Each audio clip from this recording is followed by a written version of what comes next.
Shaitan is nobody's friend. Allah is your friend. Allah waliyul ladina amanu. Allah is your friend. Allah has chosen wali as a name for himself. Although wali means a pious person, a saintly person. Amongst the categories of people who are honorable, walis or saints are number one, then shuhada, martyrs, then siddiqs, then nabis. Nabis are on the top, and walis or saints on the bottom. And every Muslim is a potential wali, is a potential friend of Allah. But there are categories in friendship. Some people are merely friends just because they know someone. If someone asks you, do you know Abdullah? Yeah, he's my friend. And you might not necessarily know him very well. But because you know him basically, so you think he is your friend. There is somebody else that you confide in, you assist and you help all the time, and you get along with him, you help him in his time of need, he helps you in your time of need, and you get along and you know all there is to know about each other.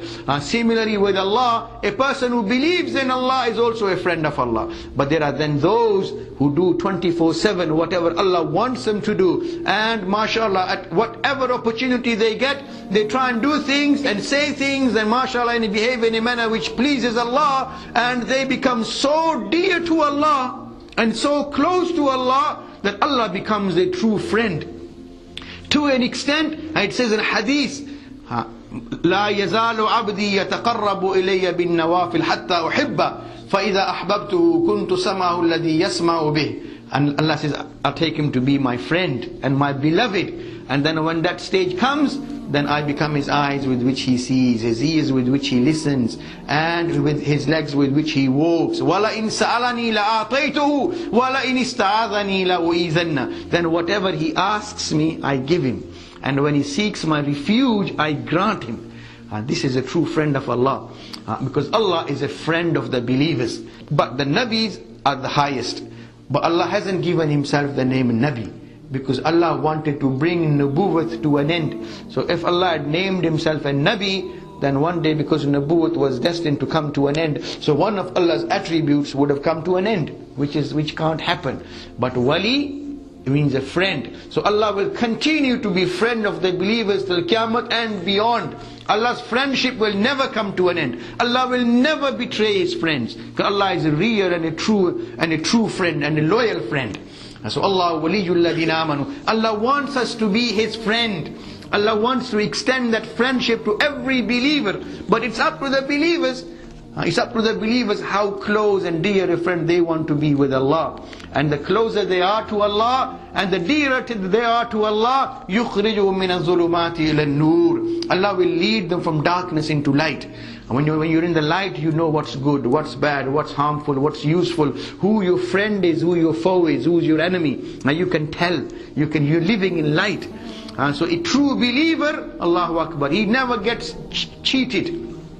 He never gets deceived by anybody, because he's living in light, he's living with the friendship of Allah. So how can anyone cheat him?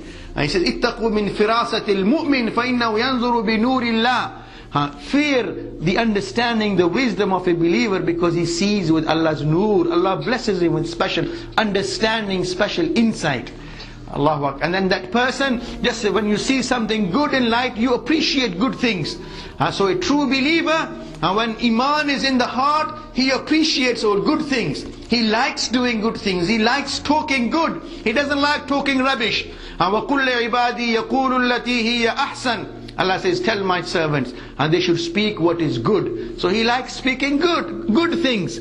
He likes looking at good things. He likes listening to good things, because that's what pleases Allah. And when a person does good, إِذَا سَرَّتْكَ حَسَنَتُكَ, when you do something good and you feel happy. وَأَسَاءَتْكَ سَيِّئَتُكَ, and then when you've done something wrong, you feel restless. The Prophet ﷺ said, then فَأَنْتَ مُؤْمِنٌ, then you are a true believer. إِذَا سَرَّتْكَ حَسَنَتُكَ وَأَسَاءَتْكَ سَيِّئَتُكَ فَأَنْتَ مُؤْمِنٌ. When you've done something good and you feel good. When you've done something bad and you feel bad, then that's a sign you're a true believer. Just like when you're healthy, you feel hungry, and when you're hungry and you're given some meal, you enjoy the taste of the meal. And when you've been on a hard day's work, a mission, at the end of the day you feel so tired, and you put your head down before you know you're gone.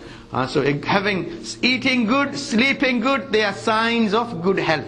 If you can't eat well and you can't sleep well, that means something is seriously wrong.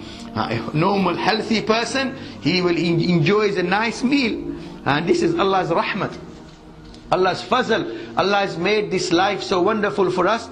Although Allah has made us only and created us only to worship Him, وَمَا خَلَقْتُ الْجِنَّ وَالْإِنسَ إِلَّا لِيَعْبُدُونَ, I have not created jinn and mankind but to worship me. The only purpose of our creation is to worship Allah. But Allah has not said to us, just sit in the masjid, go into caves, go into jungles, go into the desert and just say salat or read Quran and make tasbih. No. Allah has commanded us to pray 5 times a day, and then allowed us to work, have, mashallah, dress well, eat well. Allah has permitted us. قُلْ مَنْ حَرَّمَ زِينَةَ اللَّهِ الَّتِي أَخْرَجَ لِعِبَادِهِ. Tell them, who has made it unlawful for you not to enjoy the beauty of this world, what Allah has placed in it? No, the good food, companionship, family, mashallah. When a person is alone, you feel bored, and when you meet some nice friends and you have a nice, decent, good conversation, mashallah, you feel good. When you've been working out all day, mashallah, at the end of the day, you feel hungry, you look forward to having a nice meal. Having had a nice meal makes you feel good. And then, mashallah, if you married in that relationship, that companionship, you look forward to meeting someone and having a nice time together, just with your friends, with your family, with your children, mashallah, being with your parents, being with your wife, mashallah. You look forward to such meetings, and your meetings, mashallah, become enjoyable, and time passes nicely. In the meantime, you say your Fajr, your Dhuhr, your Asr, your Maghrib and Isha. While you are enjoying yourself to a certain permissible level, you are doing your ibadat as well. Your life is ticking by, mashallah. You think you got things to look forward to, which you enjoy doing and which give you pleasure as well. And at the same time, your prayers, mashallah, your sadaqah, when Ramadan comes, you are fasting. Allah has given you wealth. You've been to Hajj, mashallah, you give sadaqah, you go to Umrah, and at the same time your account in the hereafter is being built up. So over a period of 40, 50, 60 years, you've led a decent life. You haven't been a monk. MashaAllah, during the day you look forward to, MashaAllah, working and then coming home at night, and you've been saying your prayers at night, you rest, MashaAllah, you enjoy your sleep, but don't enjoy it too much. Like some people, they sleep in such a manner you can beat drums and they can't get up, let alone getting up for Fajr. And for people who can't get up for Fajr, the Prophet ﷺ said, "Bal ash-shaytanu fi udhunay." Sahih hadith, the Prophet said, shaitan urinates in their ears. But you get up in the morning, mashallah, وَبِالْأَسْحَارِ هُمْ يَسْتَغْفِرُونَ. In the later part of the night, mashallah, people get up and they make istighfar. They come to the masjid, and if you knew how much reward there was in coming to masjid for Fajr and Isha, if you had to crawl, you would not hesitate. And this is how important it is to come to masjid, especially for Fajr and for Isha Salat.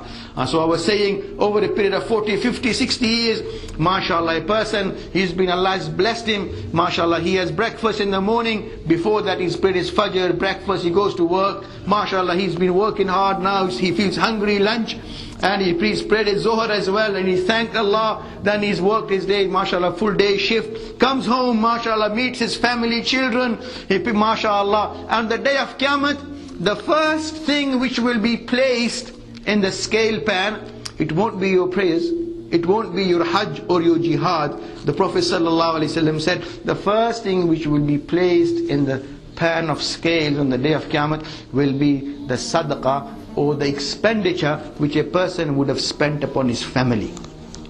So looking after your children, your family, that is sadaqah, and that is also responsibility Allah has given, and on the day of Qiyamah you will be rewarded for it.